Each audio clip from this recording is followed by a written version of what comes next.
Alrighty. So, I got a new pair of glasses. Switched from contacts to glasses over the last day. And it's really weird. I've got really bad vision, so the glasses kind of bend. And it causes kind of a stereo, a bit more of like a stereo divergence. So everything seems like really 3D. I don't know. But everything's really layered. It's really bizarre. Okay, so today is the last talk of the 4-part seminar series. And today I'm going to go over quite a few things. I want to kind of recap the previous 3 seminars. The first one was addiction, a symptom, not a disease. And the concept that I was trying to get across is that addiction really isn't something that is completely on a personal level. The causes for addiction are far more, like much larger than just, what's based on one single person. And the concept, or the ideas that I were talking about was our economic dependence on the drug trade and, so our economic dependence, our political dependence, and our sociological dependence on the drug trade. So basically, addiction is kind of our fever, and it's just, to me, it's a telltale sign that something's wrong with the society. So if you look at a society and there's a really low addiction rate, to me it tells me that something's working well with that society, that they're all working together, and that there's no problems in the society. When I look at a society and see a really high rate of addiction, I see a society that probably has a lot of really heavy core problems. The second talk I gave was based on the power of the mind, and I wanted to go over a few things on this one that I didn't go over in the talk.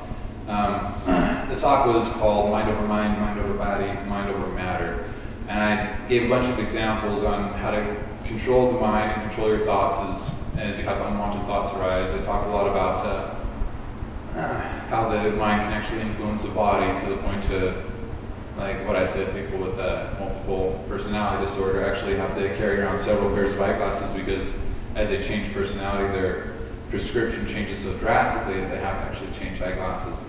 And I talked about mind over matter to a very kind of like a basic level. 2 other things I wanted to talk about mind over matter is the double slit experiment. And this is a really famous experiment. A lot of people know about this, but basically what they did is they took a electron gun and they put 2 holes in a paper, and they were shooting the electrons at the paper.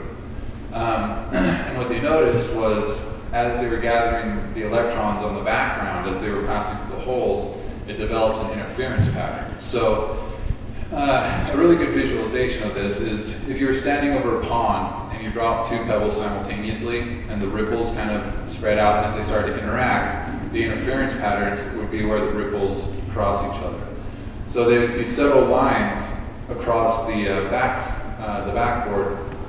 And the bizarre thing about this is that, the original thought is that electrons are matter and not waveform. So they realized that electrons actually take waveform at some point. Because if you were to just, cut one slit in the paper and shoot electrons through it one at a time, you end up with one line of electrons on the background, on the wall behind the slits. So a group of scientists got together and decided to kind of try to figure out which slit it was going through, or how it was, going through both slits at the same time or whatever. So they took the electron gun and they decided to fire 1 electron at a time. And as they were firing 1 electron at a time, they figured, okay, if we fire 1 electron at a time, there's no way this interference pattern can happen because it's 1 electron at a time, and the electron's going to have to go through one of the 2 slits. Well, as bizarre as it was, turns out the interference pattern came up on the background anyway. So then they decided to kind of see what was going on. So they set up some devices by the slits to see which slit the electron was actually going through. And just the act of setting up a device to monitor the electron as it was going through one of those slits cause the electron to collapse back to a solid form from a wave form and go through that specific slit. So the conclusion to the experiment is that somehow the act of observing something, or the desire to observe something, causes it to come into existence. And this is kind of where the whole, The Secret took off. I'm not a huge fan of the book The Secret. I think it's kind of a load of whatever, but I think the concept, the idea that surely by observing something that is originally in a quantum state causes it to collapse into a solid state, into what you're observing, is a very interesting idea. Another one is a human hair experiment. This is an experiment that Jurassic Park guy, what's his name? Crichton, Michael Crichton. Michael Crichton talked about this at the beginning of Timeline. The book that I had, he cited a bunch of studies that intrigued him that he based the book off of. What they did with this one was they took a laser that, they shot at the human hair and it gave feedback, and they were able to read the feedback and tell the diameter of the human hair. So in this experiment, they measured the diameter of the human hair with a laser that only might have been fired. So how they set this up was they had a timer, and it counted down to 0. And they told the guy that was there at the button to decide whether he was going to push the button or not at 0, and to not have any decision in his mind until it hit 0. So the counter counts down from 10 or whatever, and it hits 0, and the guy is undecided, and the first time he hits the button, the laser fires, and they get the feedback, and they measure the diameter of the human hair. The second time, the counter counts down, and as it hits 0, he decides not to push it. But somehow the feedback came back anyway and measured the human hair, which is I found it really interesting because it's kind of like how powerful are intentions? As you put an intention out there, how powerful is it? Well, obviously it's very powerful because it caused feedback to come back from a laser that was never fired and actually measured the human hair. Okay, so those are two more things I wanted to talk about I thought were really interesting, because I'm going to kind of get into probably a little bit more of I don't want to say spiritual or anything, but a little bit more of a mystic realm tonight. Okay, the last one I gave, the last talk, was resolving inner conflicts. In this talk, I explained how to settle the mind and how to calm your body and get into a good meditative state to where you can actually experience pure consciousness without thought. And this is the point that I was talking about, where you can begin to communicate with your subconscious mind through symbolism and feed it information as well as receive information from it. And through this method, you can actually dig up old inner conflicts and resolve them, because conflicts, like internal conflicts, are kind of like the muscle behind addiction. Addiction can still exist without those internal conflicts, but when you have the internal conflicts, it's like, addiction is just like a hand, but the internal conflicts is the forearm. So the more internal conflicts you have, the tighter the grip that addiction will have on you. So it's really important to learn how to get rid of these internal conflicts and come to terms with them and let them go, because the more internal conflicts you can release, the less of a grip addiction has on you. Okay? Alright, so I wanted to start tonight off with an actual meditation so everybody could kind of experience maybe a little bit of what I'm talking about. And so if you want to, you can go ahead and do this. If you don't want to, you don't have to. So make sure you're you feel comfortable, and you're sitting comfortably. This chair's a little wiggly. Alright, so feel a little comfortable. Place your hands in your lap or whatever, somewhere where they're not really, at any stress angle or anything like that. And then you want to align your back. Now remember, I talked about pretending like somebody grabbed your head and pulled it up a little and just kind of like let it all come down and just balance on each other. All your spinal vertebrae balance on each other. So that's what you want to do. You kind of want to get at a point where everything's just kind of balanced. A good way to do this is to, once you're sitting straight up, kind of rock back and forth, left and right a little bit until you find that center of gravity, and then rock forward and backward a little bit until you find that center of gravity. Okay, now that's a really good way to do that.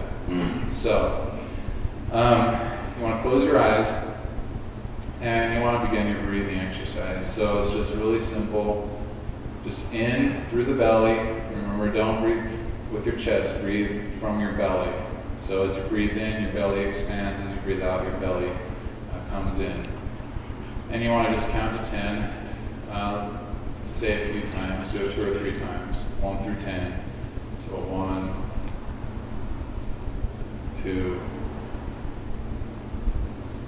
3, and continue that for just a moment. I'll let everybody kind of experience what it's like to just kind of really relax down. Now as you're counting, try not to let me distract you at all. Just continue counting from 1 to 10, but at the same time listen to what I'm saying.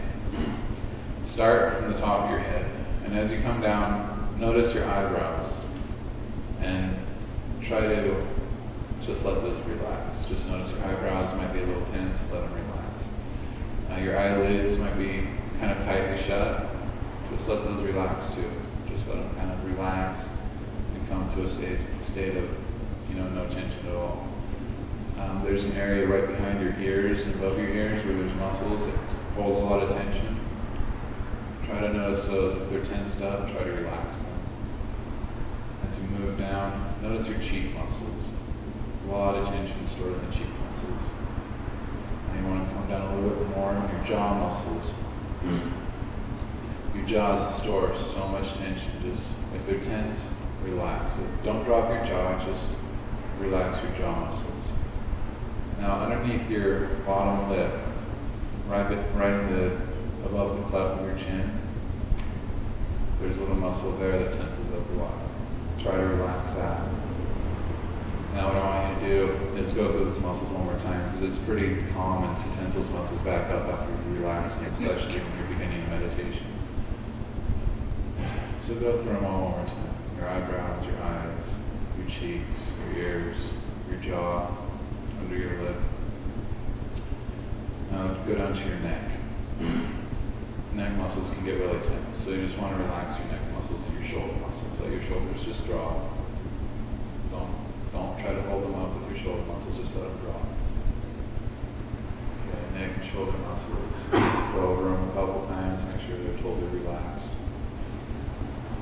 And then just continue down your body. Not too many of the other muscles tense up. Your back muscles will tense up if you're in a lot of stress.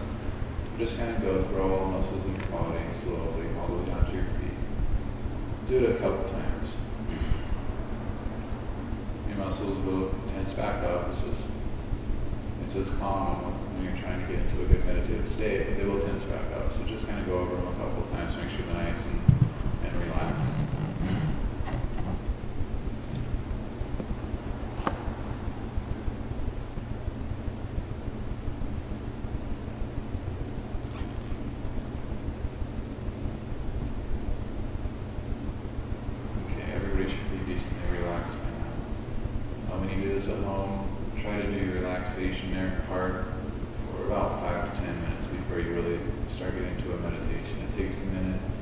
Especially if you have a stressful day, to really get into a nice, relaxed state. Now for the next few minutes, I'm just going to look at the clock, give everybody like 4 or 5 minutes. What I want you to do